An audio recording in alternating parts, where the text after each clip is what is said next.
Welcome to Marketecture, where you can get smart fast with in-depth interviews of leading technology executives. I'm Ari Paparo. I'm joined today by Dr. Mark Grether from Uber Advertising. Doctor, thanks for being here. Thanks for having me. Thanks, Ari. Good to see you. Yes, it's good seeing you as well. Probably the last time I saw you was at De Mexico many years ago. That's when you were still a seismic. Yeah, probably, yeah. So this is pretty exciting. I'm pretty excited about this conversation because I want to hear about Uber advertising. So yeah, why don't you just start out by telling us, everyone knows who Uber is. Everyone knows that it's investing in advertising. What's the big picture here? Yeah, happy to share a little more about Uber advertising. So if you do think about Uber advertising, we on the one hand have advertising opportunity on the Uber Eats app itself. So think about a restaurant owner, whether it's now a big chain like a McDonald's or even the small pizza place around the corner. They would like to go get more restaurant orders from the platform. They want to get more menu views. They want to get more orders. And so what they can do is they can participate in our sponsored listings program, a CPC-based program, and that enables them to get those extra menu views, extra orders, and they can then create and see relatively good high ROAS on our platform. So we're full loop attribution model for our advertisers, and we've rolled out that program actually now in 31 markets globally, and with more than 200,000 advertisers on the platform as we speak. So quite successful. But it's only the starting point for what we're doing in Uber advertising. What we also have now started to do is to offer our advertisers more mid to upper funnel advertising products on Uber Eats. So the idea is, how can I promote a new menu item on my restaurant? How can I promote a new location, right? Or how can I, even if I'm a dark kitchen, promote my restaurant itself on the Uber platform? And therefore, I may want to go above and beyond just a CPC spot listings program. And we can offer that. The second thing on the delivery side, which I'm really excited about, is as we are going into not only delivering food, but basically anything that you can get on the platform, including groceries, including alcohol, right? We are opening up now our Uber advertising program also for many new advertisers, mainly CPG advertisers, right? And they then want to basically advertise their own CPG products so that we as consumers buy them on the Uber platform as well. And it's also really, really amazing because it's a huge opportunity for us to go above and beyond our merchants on the platform when it comes to advertising. But even that is only half of what we're doing. There's another big business, which is on the mobility side, right? And that's where I'm also really, really passionate about. So think about the situation, Ari, that you are in New York, you're taking an Uber, maybe to the airport, right?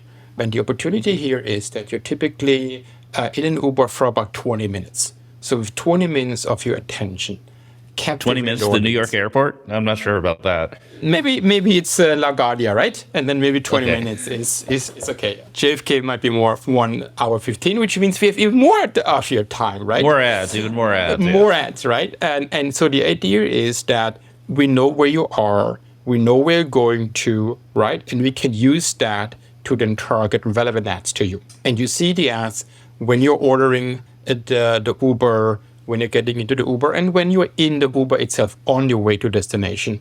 And it's super exciting, and you see the ads on your mobile app.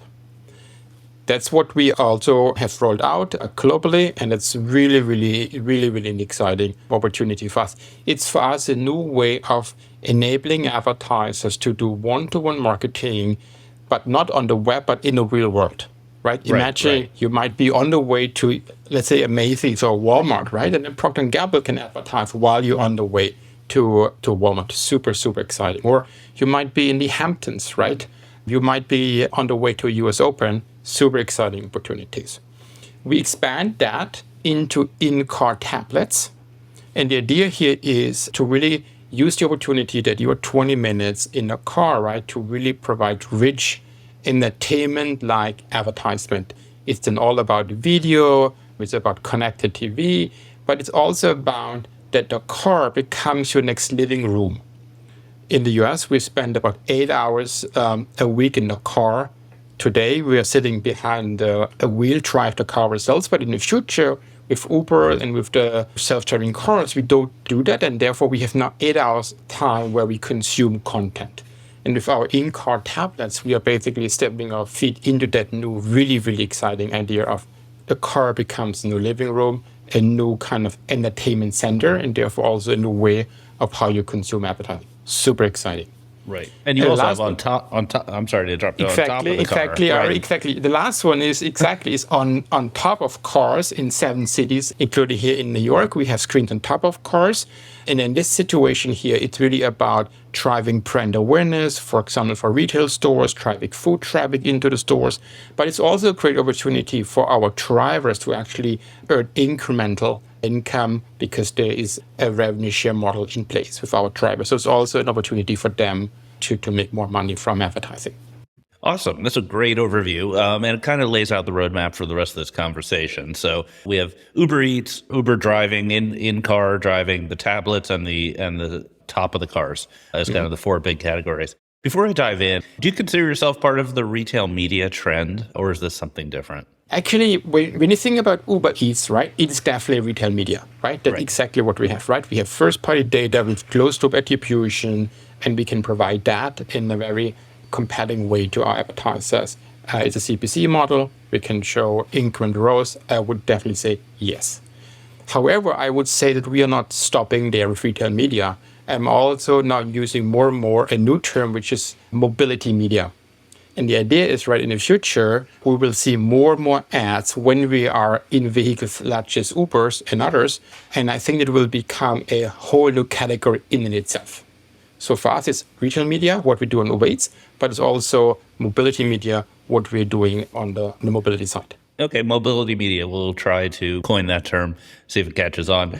So let's do one at a time. Let's do Uber Eats first. So Uber Eats sounds like the majority of it is a sort of classic kind of bidded inventory where restaurants bidding for placements that are very ROI centric. So the user clicks and buys something, and the better the ad, the better it performs, right? Exactly. You're shaking your head. That's basically the model here. AdWords for restaurants. It is exactly. It's very simple, right? Easy to understand for an advertiser, right? And so you have your ad, you put a price point to it, right? And depending on your click-through rate to conversions, you will be ranked higher in the feed, and therefore you get more and more traction on our platform.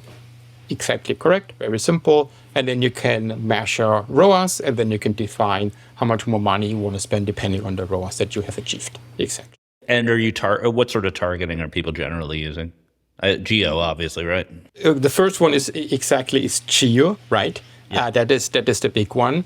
The second one is what also advertisers are really interested in is in Uber One members, right? So we have a strong membership program, and the idea is if you do attract members who are much more loyal to the platform, you will actually generate a much longer lifetime value of any new either that you've acquired through the advertising program.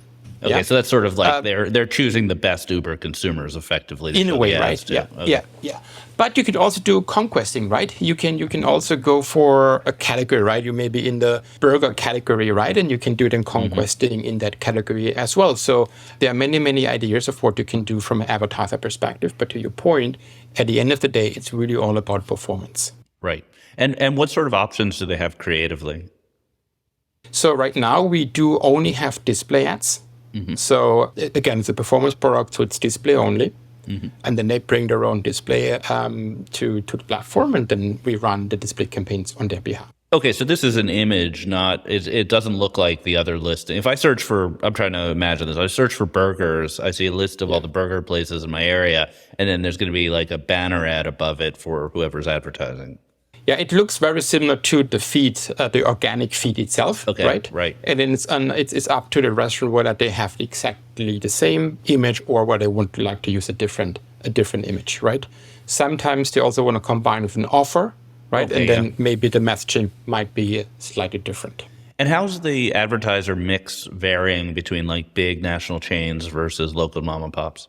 Yeah, great question. So as I mentioned, we have more than 200,000, right, mom and pop shops on the platform. So I would say it depends a little bit on the country, the mix.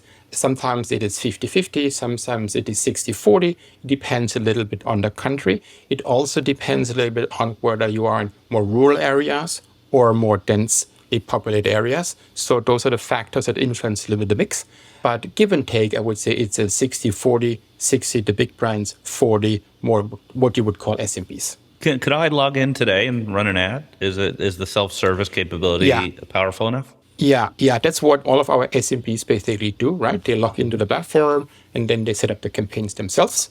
Our enterprise accounts, they could do the same, but they rather rely on managed service, so we're doing it on their behalf. Of course, right. But and what would be the minimum entry point if I was a mom and pop restaurant? You can start with $50 a week, and here you go. Wow, that's great. And in terms of ROI and results, I'm primarily going to be relying on your reporting that's going to say you spent this much money and we generated this many orders in the app. It's like a full closed loop here. Exactly the case, but keep in mind that you in your restaurant see the orders coming, right? Right. Which means you in the physical store, you see how many couriers come and pick up the food, right? So you can then double check that you're not kind of counting numbers in the wrong way, right? I was sort of contrasting it to say, like, Google Maps advertising for a long time has had a struggle with this because they try to get people to make a phone call so that you could track it, when the very common consumer behavior is to find a location on Google Maps and then pick up your cell phone and call it, and they don't know the source of it. So you actually have the advantage of a full closed loop because presumably they're ordering on the app. Exactly, the ordering on the app, right? In theory, someone might create appetite on the app and then they may go to a different app or they go to the restaurant itself, right? So you could argue our number is a little bit underrepresenting that impact, right? But all in all, I would say it's a pretty accurate way of measuring ROAS. And is there any user level targeting or behavioral targeting allowed? Yes, we do. We do have behavioral targeting. So again, we have one database across mobility and delivery. Mm-hmm. Which means on the Eats side, we can make full usage of that kind of targeting capabilities, which typically our advertisers do not make use of, because they just say, hey, just optimize for ROAS performance cases. I don't care whether it's a male or female who orders the pizza, right? I just care that I get as many orders as possible. So they have the levers, but they typically don't use it. More sophisticated ones, again, they look into things like Uber One as an expression for a little more lifetime value. Some of them may go into conquesting. Again, there are different options, but typically they are basically having hands-off, just let the system kind of optimize on their behalf. In theory, you could say, anyone who's been at a bar late at night, I want to show ads for Taco Bell or something like that. But you're saying probably people don't do that. Yeah, you could do that. If you want to do that, you could definitely run such a strategy. That's doable. Right. And it's interesting because your system is a closed system, so the privacy concerns are much less. Like there's very little chance of data leakage, for example, that someone would be able to extract data about some user's behavior based on ads. It might theoretically be possible. Yeah, but you're right. We are closed loop from that perspective, right? And therefore there's no kind of cross-app tracking or things like that. Right. Or data leakage. That is a concern. So you mentioned earlier the mid-funnel CPG use case in Uber Eats. Let's talk about that. So this is like Doritos showing ads to people who might be interested in getting a grocery delivery or something along those lines. Yeah. So we have for CPG advertisers basically two main use cases. The first one is you might order a burger, right? And then Pepsi wants to convince you to also get a Pepsi in addition to the burger. That is use case number one. Right. Use case number two is you do your grocery shopping on the Uber Eats platform, and you may need something in 30 minutes, you may need something in 2-3 hours, right? And as you're doing your grocery shopping, right, again, Pepsi would like to convince you to also order Pepsi through the app, right? And then you have really kind of a grocery kind of tuned kind of use case. Right. And so that sounds like a kind of a hard problem because you kind of need to know that product's available from that retailer. Like, I don't think Pepsi is available in Whole Foods. That it gets kind of complicated, right? You want to take us through that a little bit? Yeah, so there are indeed a couple of challenges, right? And it's all about two main things. One is the catalog itself, which means a Pepsi in store 1 is not a Pepsi in store 2. They might have different kind of IDs, right? So you really want to make sure that you have a catalog that is representative of all the different variations of Pepsis and all the different retailers what they have. So that's problem number one that you need to solve. And then problem number two, to your point, is the availability, right, of the SKU in the store, right? Those are the two kind of things that you need to tackle from a technical perspective. The bigger question, however, for me is more a consumer perspective, which is, what is your initial way of how you're going after grocery shopping? And there are two ways of how you can think about it. The first one is, I am picking my merchant first, and then I am selecting a product that I would like to get from that merchant. And then someone is going to the merchant, pick up this product and brings it home. Right. The second alternative option is that I'm thinking first about what are the products that I need. Cornflakes, Pepsi, shampoo, right? And then try to select that. And then in the second step, then the system needs to then select the merchant from whom these products should be picked up. Right. Yeah? So what's the entry point? Is it merchant-led or is it actually item-led? Right. And that, I think, is a fascinating opportunity and challenge at the same time. Yeah, I've been a customer on occasion of Drizzly, not that I drink too much or anything, but it is interesting that the way it works is it's product led. So you say, Correct. I want a bottle of wine, Correct. and then they give you a list of retailers in your area that carry that Exactly. bottle of wine. Exactly. Whereas Whole Foods is the opposite. So, okay, so we've been talking very theoretically, but how do the advertisers deal with this complexity? What are they buying? Yeah, so the advertisers, right, they are buying also kind of space in the feed. Procter Pepsi, they want to rank the highest in the feed if someone goes after soda drinks. Yeah, so it's similar like to the restaurant. It's really about how can you in the feed get the highest visibility, the highest spot in the feed, so that you maximize the likelihood that they will pick your product. Right. So what do they target? They target contextually, someone shopping for beverages or... Exactly. They shop contextually, right? In some cases also you try to curate, right? Almost baskets that just make sense, and then you basically do that. Again, they have targeting opportunities. Maybe someone who, to your point earlier, who went to a bar, maybe we should show him Pepsi or whatever on the grocery app. Someone who's ordering burgers might be more likely, right? Or someone who's going to an NFL game is more into drinking, and so that's an option, yeah. So I get that. So I'm just still having a little bit of a hard time picturing like what Pepsi is bidding on. Like, how does Pepsi set the rules? Like, they're willing to pay a certain amount per click or per order, and they want certain types of shopping lists. Yeah. Just kind of walk me through campaign setup. They typically set a specific CPC, right? Right. That they are willing to pay, that they're willing to bid, right? And then again, it is either that they are not restricting the audience, right? Which just means if you're actually in a grocery app, then they would like to get the maximizing basically reach awareness for the fact that you can actually order Pepsi on the platform, or they might run a campaign specifically either contextually or audience type. On the audience type, it could be something like, hey, people who quite often go to bars, who often go to football stadiums, and contextually it could be time of the day, things like that, or dependent on what else you already have put into your grocery basket. Right, that makes sense. Okay, I'm getting it now. And in terms of their results, is it also closed loop that they're seeing Correct. the orders actually take Yes. place? Exactly. Right. Exactly. Who's paying in a CPG example? Is there like this question of whether it should be a trade budget or an advertising budget, and whether there should be some shared cost between the retailer and the brand? Yeah, indeed, this is a big topic, right? So typically, with the starting point, it is actually trade budgets. That's where we start, right? And again, the more you are in the lower funnel area, the more it is actually trade budgets.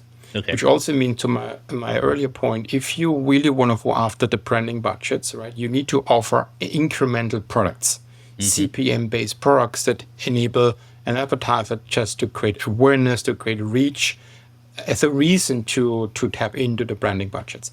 Otherwise, you would stuck to the trade budgets, and at some point, you will have reached your ceiling. Right. So are you offering those type of mid to high funnel products through We like have email started. and things It's like that? very early days for us, right? It's very early days where we started to do that. Yeah. So we have billboards. We have kind of feed takeover. So we're starting to kind of expand our portfolio of advertising formats. Got it. Okay. Let's transition to talk about the in-ride app opportunity. So it sort of makes sense. I'm in an Uber for a half hour or whatever, and you're showing ads. Do consumers keep the app open? Do they look at the app while they're in the car? Because that seems like a real limiting factor, right? Yeah, great question. So average ride, as I mentioned, is 20 minutes. And within the 20 minutes, the app is actually open for about 2 to 3 minutes. And the way how we're selling it is that the advertiser has exclusivity on the trip, which means it's only one single advertiser that has a 2 to 3 minutes of your attention. Mm-hmm. And then what sort of ad unit? Sorry to interrupt. It's a visual ad unit, right? It is. So right now it's a display ad unit, and we are rolling out in Q2 also video ad formats. But for now, it is display only. Got it. And is this a branding or a direct response unit? It is mainly branding, right? So entertainment customers are big clients of ours. We have some finance, we have telcos. So we have a lot of kind of customers, advertisers who are more in the branding space. Right. So probably the Uber audience skews a little younger, a little more affluent. So it's an attractive audience. Just with no targeting, it's probably a pretty attractive audience. Exactly. It's a young audience, as you mentioned, right? Highly educated, above average income. And it's hard to get hold of them anymore. And we have, again, a good amount of them. And we have, 2-3 minutes of undirected attention. So what sort of targeting is generally used here? I mean, obviously, the geo seems very relevant. But if it's branding, it's probably a lot less geo than you'd expect. Well, actually, almost all campaigns right now are actually geo-targeting. Yeah. Okay. That's what attracts advertisers. That's unique. That's differentiated. Okay. Yeah. Right. And so almost all of the campaigns that we run right now are in some form or shape destination targeting.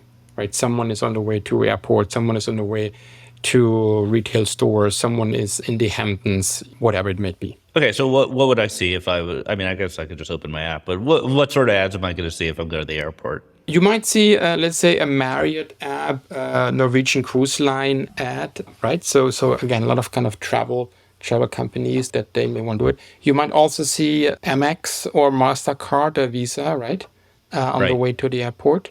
But it's branding. You're not advertising like the Sparrows that's in JFK Terminal 3. Yeah, what we could do is, right, and we have actually a few use cases where we can say, hey, you can actually order, let's say, a burger that you pick up before you actually go to the plane.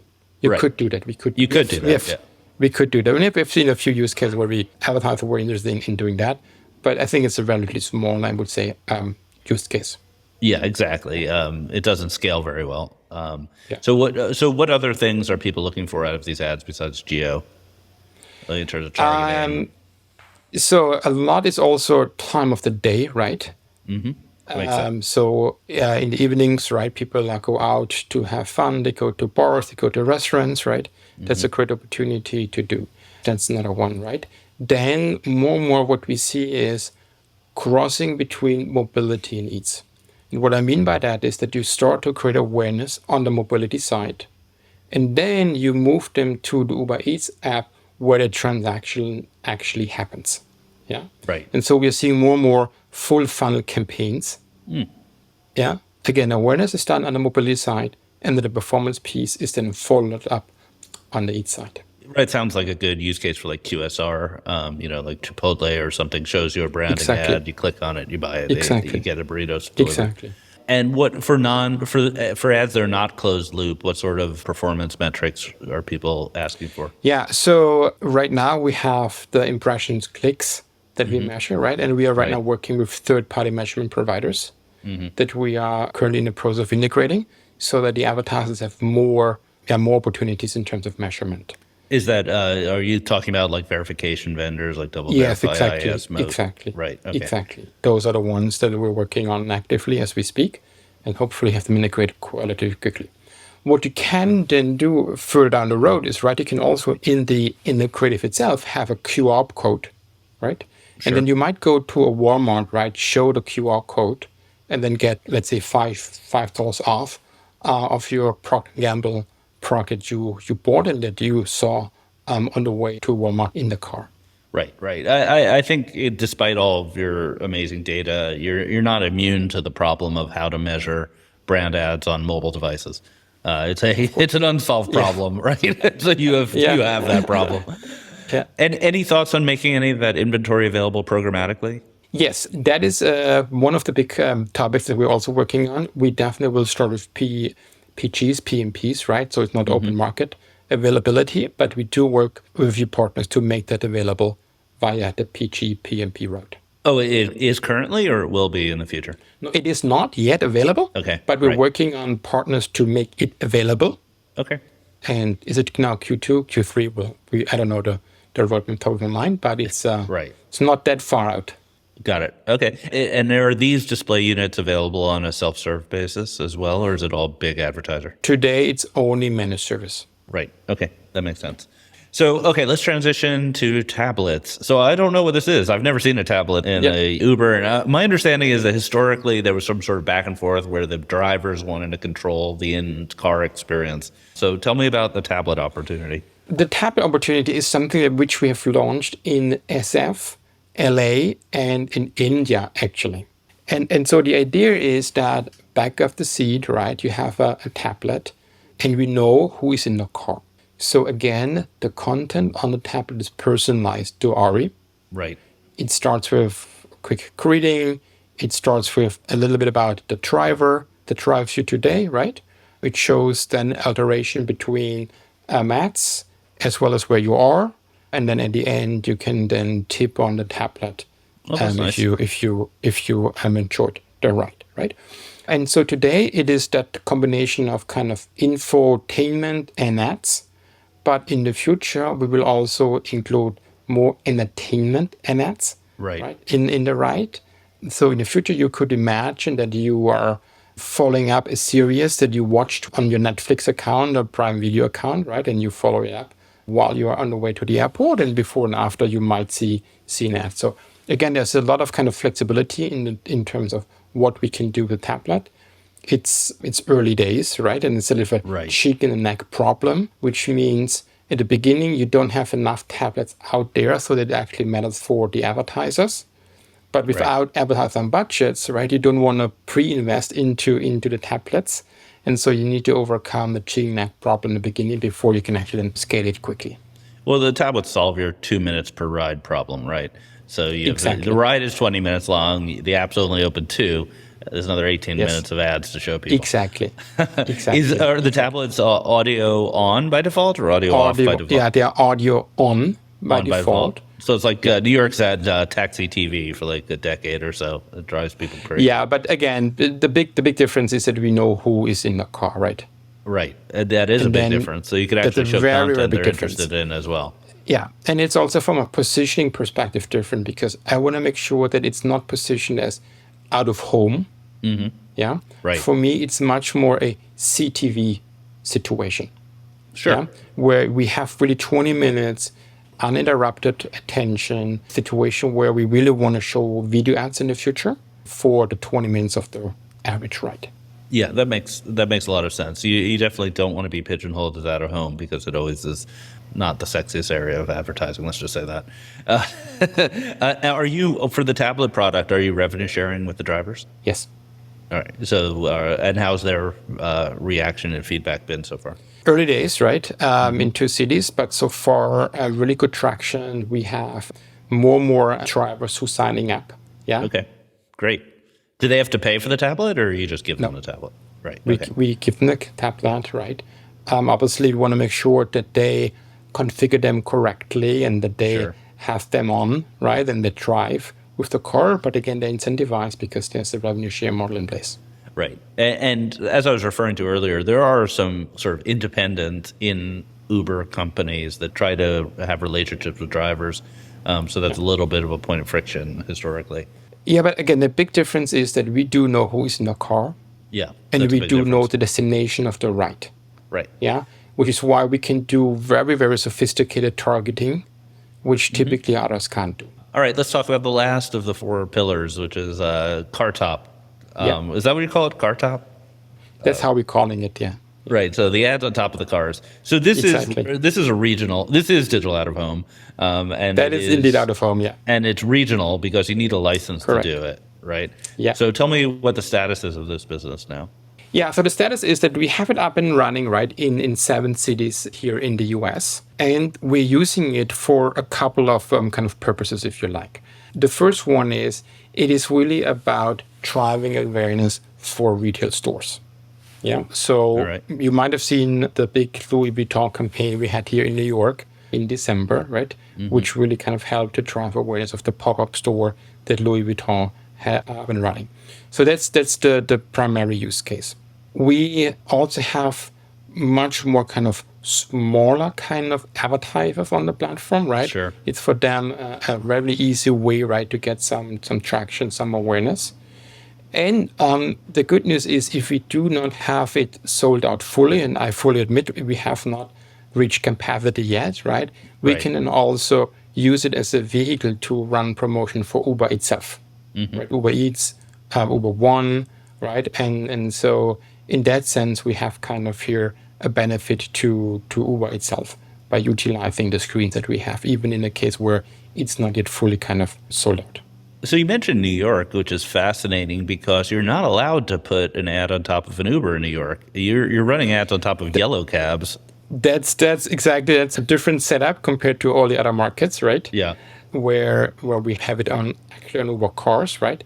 But at the end of the day, it's also a question about scale, right? And at some point in time, you just need to have scale to win in this game, and therefore New York gives us scale. Yeah, New York, just as a side note, did a sort of an RFP and has 3 or 4 different companies competing for the ad slots. So tell me about the targeting and the measurement for the car top. Yeah, so targeting, also same as we discussed earlier, it's really about geo, right? The difference is when it comes to car tops, we cannot do one-to-one targeting for obvious reasons. So geo is the one what we can do, and time of the day is the second main targeting option that we can provide to our advertisers. And in terms of measurement, we are partnering with third parties, right? And then they do typically brand lift studies on behalf of our advertisers. Sometimes they also then measure foot traffic, right, as a consequence of running car tops campaigns. So those are the 2 types of measurement KPIs that we typically provide in conjunction with a third party. Right. Yeah. The digital out of home challenges exist for everybody. That it's hard to measure, hard to get precise. Exactly. So I guess I don't think you disclose any numbers about it, but if you think about these 4 businesses, do you want to give us any sense of which are the big ones, which are the growing ones, where's the emphasis moving forward? Yeah, I mean, we have been public with 2 numbers. The first one is that we want to get to $1 billion by 2024 in advertising revenues, and we are already at a run rate of $500 million. Great. So we are on a good path to get to our $1 billion, right? And as you can imagine, right, all of the services we just discussed, they are growing rapidly. Right. Yeah. Obviously, sponsored listing is where we have the biggest base. Yeah. But yet all of the 4 services are growing really, really nicely month over month. Right. Makes sense. So I think quite happy. We didn't really talk about your sales force. I assume you have a team that's out there hitting the streets, talking to agencies, talking to advertisers. Yeah. It's kind of maybe I'm editorializing here, but it's kind of a cool sale because they have a little bit of everything. They have direct response, they have branding, they have digital out of home, they can measure in 4 different ways. It's kind of a fun job. It is a really cool sales pitch, right? It's a new, unique sales pitch. It's a sales pitch that is easy to get time on anyone's calendar, right? And so we have been actually quite happy and quite lucky to easily attract really, really good sales talent, not only here in the US, but we've also launched now a sales team in the UK and in France, Brazil, Mexico, Australia, even Japan and Taiwan, right? So we are really rapidly building out our dedicated sales force. That's exciting. And then in terms of, moving forward roadmap, is there anything you want to talk about in terms of, the next year or 2 and where the focus is going to be?